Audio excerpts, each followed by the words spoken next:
Montréal pue. Et ça pue partout.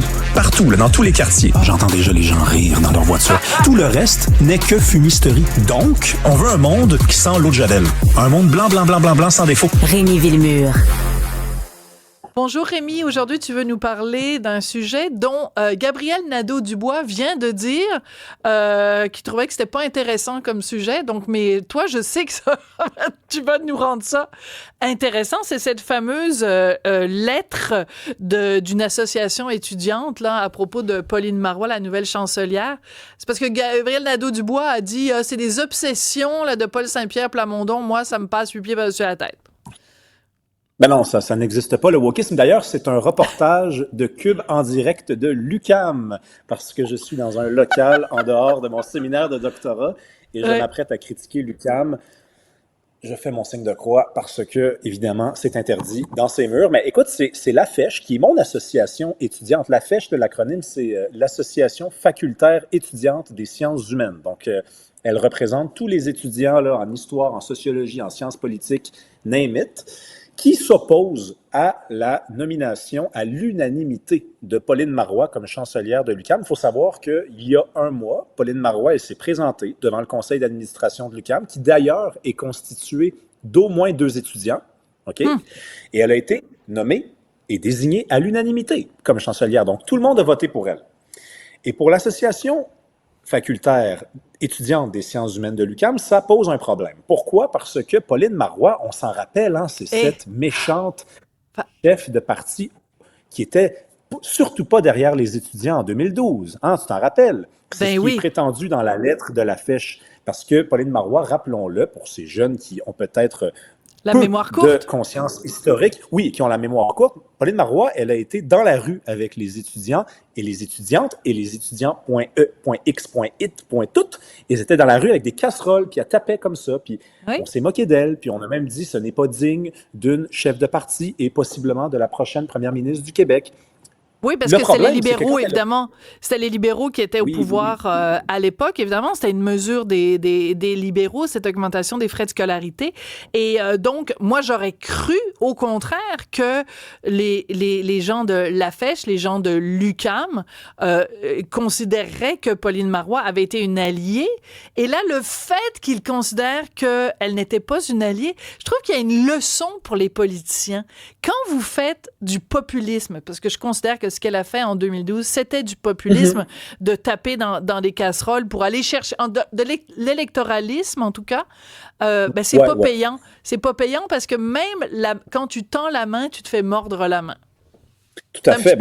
Bon, on va quand même être honnête, on va expliquer un peu le raisonnement. C'est parce que quand Pauline Marois a pris le pouvoir par la suite, hein, elle est devenue première ministre du Québec pendant 2 ans, en 2012, là, elle a décidé de maquiller l'augmentation des frais de scolarité en n'augmentant pas selon la méthode Charest, mais en indexant les frais de scolarité. Donc, ce qui est dit dans la lettre, c'est ça. Donc, ce qui est écrit dans la lettre de l'AFESH, c'est, il donne des chiffres, c'est, voilà, ça a augmenté de 100 $ par année pendant 10 ans, puis finalement, aujourd'hui, on a l'impression que les frais de scolarité ont doublé.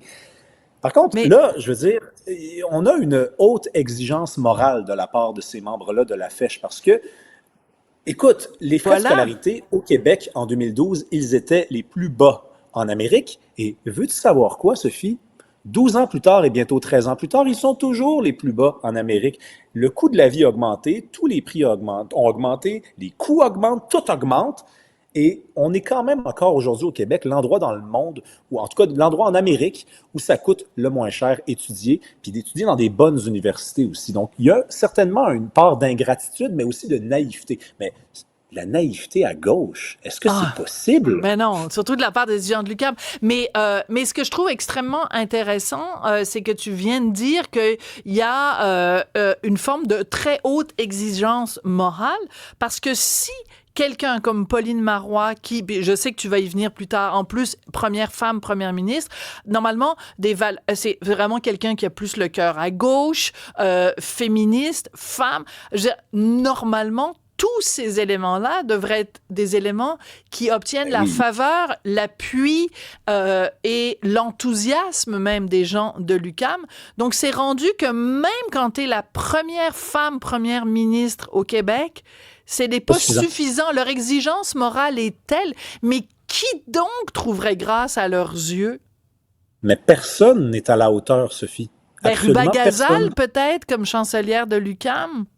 Non, il suffirait d'une petite bourde de sa part, d'une petite erreur pour qu'elle descende du piédestal comme ça. Ça ne tient qu'à un fil, le respect de la gauche pour les symboles forts. Puis tu viens de le dire, Pauline Marois, c'est la première première ministre du Québec. On devrait, à la limite, elle devrait être quasiment sacralisée, c'est-à-dire qu'on devrait ne pas oser y toucher. Et il y a autre chose dans la lettre de la Excuse-moi, Rémi, oui. Je vais t'interrompre. C'est parce qu'on n'arrête pas de dire c'est la première, comme si après ça, il y en avait eu toute une trollée, puis que depuis ce temps-là, ça avait été juste une pionnière. C'est pas juste c'est la pionnière, c'est la première, et c'est la seule. Et en plus, elle a failli être assassinée le soir de sa victoire. Est-ce qu'on peut aussi s'en rappeler de ça? Parce que ces gens-là qui se gargarisent à dénoncer la violence faite aux femmes, ils devraient justement prendre Pauline Marois comme symbole de quelqu'un qui a survécu à la violence faite aux femmes. Elle a failli être victime d'un féminicide, à la rigueur, si on parle leur langage. En tout cas... Oui, non, mais c'est irréfutable, évidemment. Mais là, le problème, par contre, c'est parce que là, c'est aussi dit dans la lettre, elle est xénophobe. Parce que Pauline Marois, elle était première ministre du Québec, on se le rappelle, lorsqu'il y a eu le débat entourant la... Oui, je sais, attends une minute, êtes-vous prêt à la maison? La Charte des valeurs du Québec. Okay. Rémi, tu n'apprends pas la leçon. Pourtant, je te l'ai dit plusieurs fois. Rémi, écoute-moi. Un élève studieux, moi. Quand tu t'appliques... Ben oui, t'as fait le cégep Buissonnier. Écoute-moi, Rémi. Quand tu t'apprêtes à dire des mots qui pourraient provoquer une micro-agression auprès des petits lapins, il faut que tu fasses une mise en garde, il faut que tu fasses un avertissement. Quand tu t'apprêtes à dire « charte des valeurs », il faut que tu fasses attention. Il faut que tu dises « attention, les petits lapins, je vais prononcer les 3 mots qui vous font le plus peur. » Charte des valeurs. Tu as tout à fait raison. Je vais prendre des notes. Je tâcherai de m'en souvenir. Je suis désolé. Ouais. Mais donc, la Charte des valeurs, projet xénophobe qui n'existe pas, ça, c'est quand même assez frappant par concept. Ça n'existe pas, ce truc-là. Puis on dit, elle est derrière un truc qui aurait pu exister, mais qui n'existe pas, qui a influencé finalement la loi 21. Pas faux, mais la loi 21 aujourd'hui, c'est beaucoup plus faible au Québec. Ben oui, puis elle est beaucoup plus faible que la Charte des valeurs. Écoute, ils sont incroyables. Il la rentre dans cette lettre-là, Sophie. Oui. Il parle de la loi 21 qui s'en prend aux femmes portant le hijab et aussi aux personnes portant le hijab. Ça, j'ai pensé à toi, par contre, parce qu'évidemment, c'est pas, il y a pas juste des femmes qui portent le hijab, il y a aussi des hommes qui s'identifient comme femmes. Dans la religion musulmane, qui sont pas des femmes biologiques qui portent le hijab, on le sait, il y en a tellement de ces gens-là. Ouais. On parle aussi du soi-disant Québec. Oui, le soi-disant Québec. Ça, là, j'avoue que ça, personnellement, je pense qu'il y a une couple d'indépendantistes qui doivent être en train, en ce moment, de faire des tours dans leur tombe quand on dit le soi-disant Québec. Ça, j'avoue que ça passe pas. Merci beaucoup, Rémi Villemur. Merci beaucoup à vous tous de nous avoir écoutés et regardés aujourd'hui. On se retrouve demain.